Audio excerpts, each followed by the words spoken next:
పాపల్లే నవ్వమ్మ తీయగా కొమ్మ ఒళ్ళో పున్నగ పువ్వలే నవ్వమ్మ హరి విల్లుగా నవ్వుతూ ఉంటే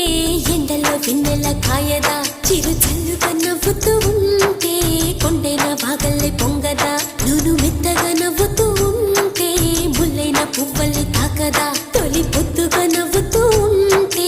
రాయైన రత్నంగా మారదా